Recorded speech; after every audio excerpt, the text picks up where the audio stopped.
junior ya. Saya yang mendahului. Baik. Nah, alhamdulillah sebenarnya sama dengan ibu-ibu yang lain. Anak kita yang autis ini sebenarnya ya kita ibu yang pasti sudah bisa merasakan perbedaannya. Nah, dibandingkan dengan anggota keluarga lain mungkinnya. Jadi kalau saya merasakan Fahri itu sebenarnya sejak bayi sudah berbeda, sudah ada perbedaan, tapi kemudian saya abaikan. Apalagi Fahri anak kedua, jadi saya sudah sudah bisa lah membandingkan dengan abangnya, dengan Kiki, karena jarak perbedaan umur mereka cuma hampir 2 tahun. Nah, hanya saja saya lebih banyak denialnya, bahkan saking pintarnya saya pada saat itu. Anak autis ini kan kalau tidak ditangani, maka perilakunya semakin lama tuh akan semakin bermasalah, semakin terlihat perbedaannya, semakin tambah umurnya semakin terlihat.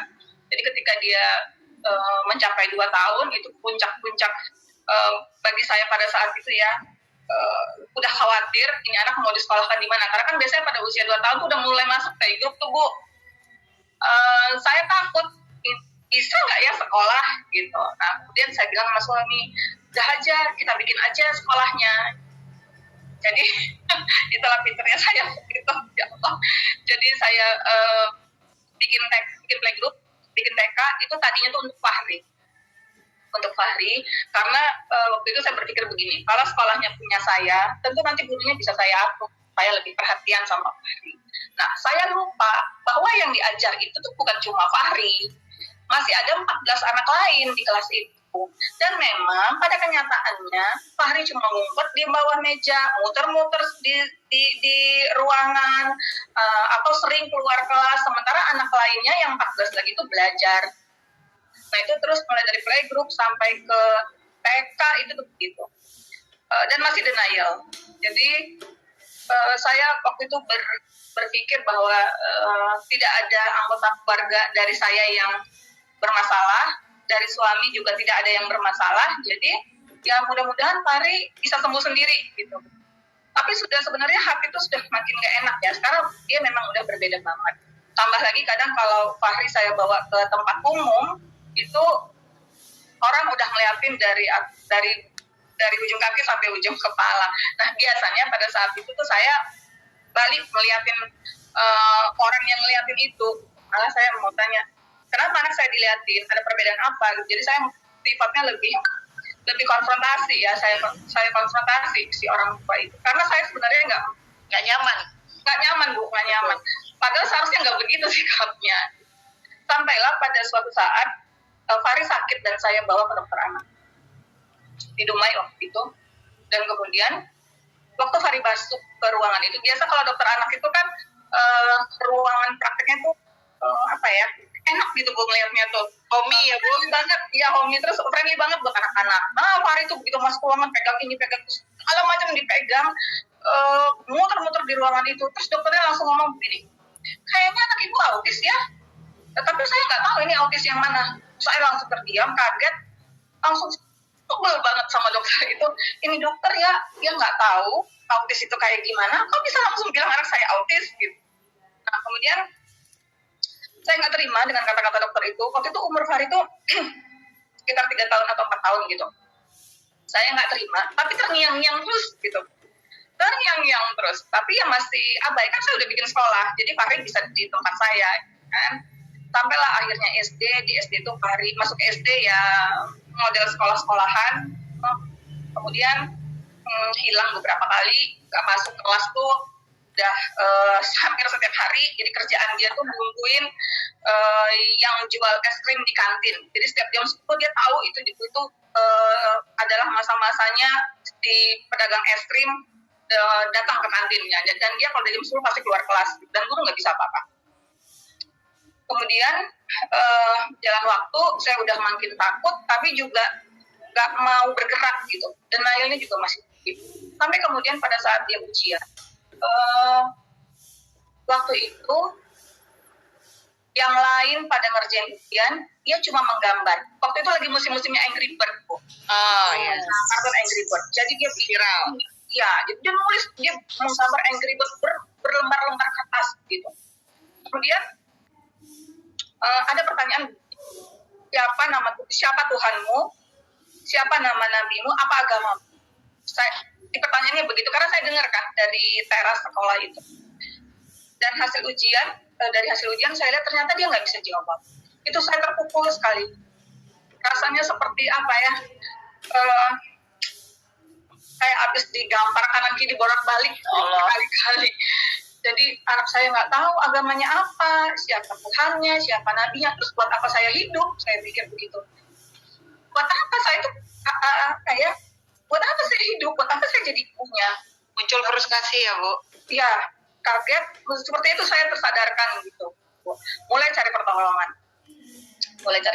Kemudian Fari bagi rapor kelas 1-nya itu, saya udah bilang sama suami, Fari nggak bisa naik kelas, saya nggak mau dia naik kelas, pokoknya gimana caranya kita menghadap kepala sekolah Fari nggak naik kelas.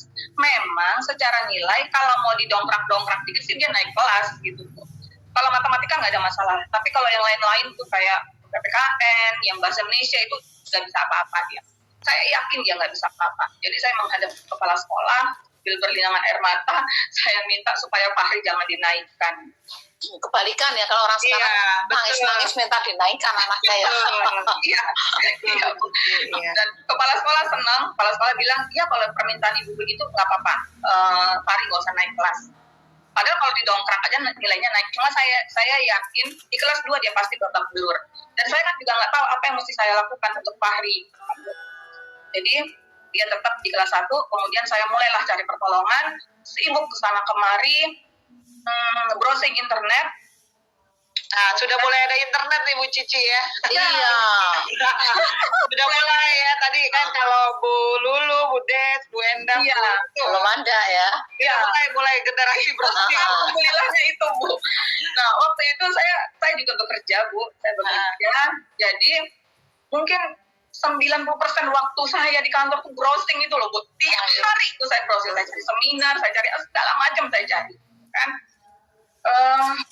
Alhamdulillah aku nggak ketemu sama sekali, buku nggak ada, artikel nggak ada, terus nggak ini loh. Tapi ada satu saya ketemu tuh di Bandung, mohon maaf saya nggak bisa sebutin tempatnya, di Bandung. Akhirnya saya bawa Fahri ke sana, gitu kan. Saya udah tahu tuh Fahri itu autis, jadi harus dapatlah sedikit informasi bahwa harus diet ini, diet itu segala macam. Tapi ya ternyata yang saya jalanin ya dietnya salah, gitu kan. Jadi waktu itu saya bawalah ke Bandung Fahri seminggu ya, ketemu dokter di sana, terus dokternya bilang gini, kok anak ini nggak autis? Dia bilang gitu. Benar dok, saya seneng banget kan Fahri nggak autis. Benar dok, Fahri nggak autis. Fahri nggak autis kok, ini nggak kenapa-napa, dia bilang gitu. Masa sih dok, tapi kan aneh anaknya, saya bilang. Jadi Fahri kenapa dok? Terus dokternya cuma begini, gitu. Dan saya terdiam.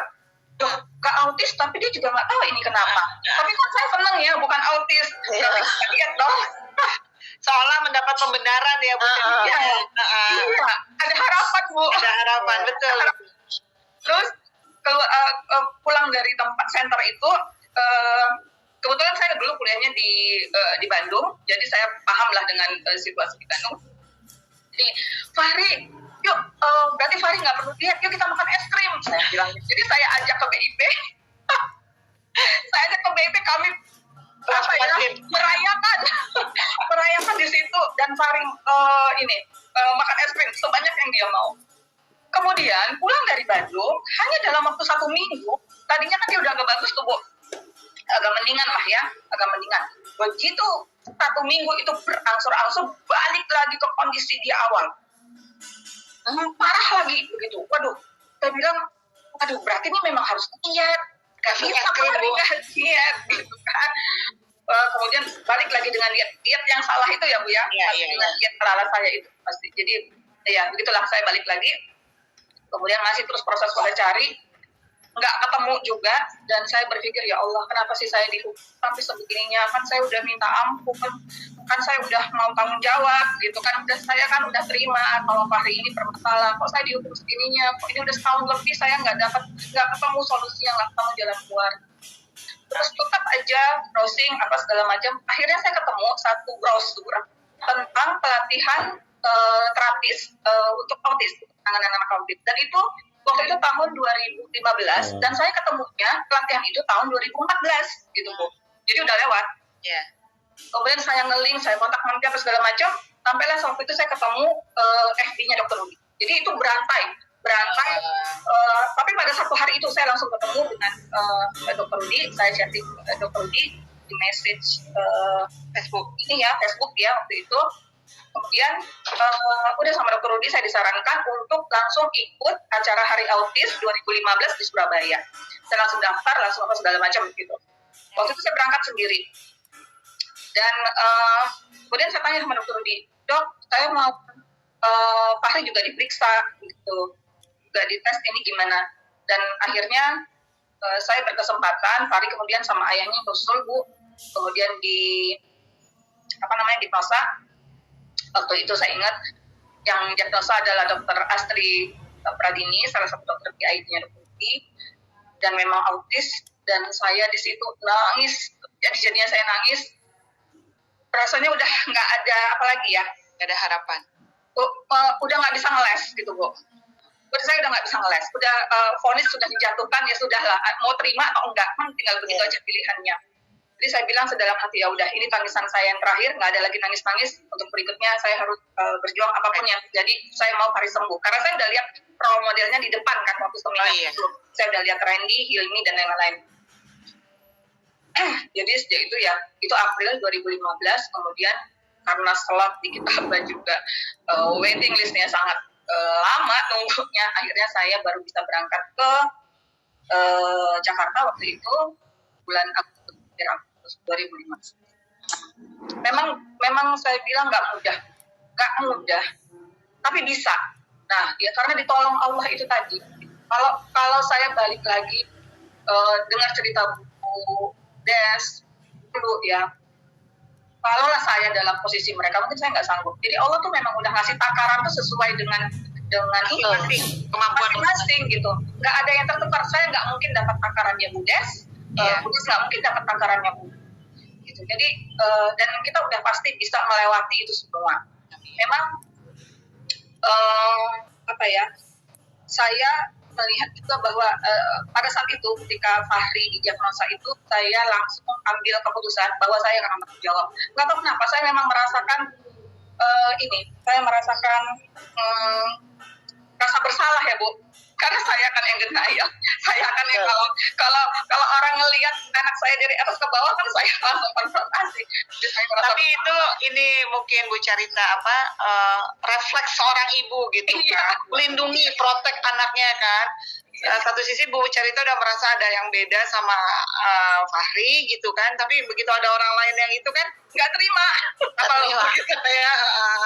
Iya, tapi saya perhatikan ya Bu ya, begini, memang seorang ibu tuh nggak akan ada yang terima bahwa anaknya tuh dikatakan berbeda. Betul. Tapi saya bersyukur banget dengan orang-orang yang ngeliatin itu tadi.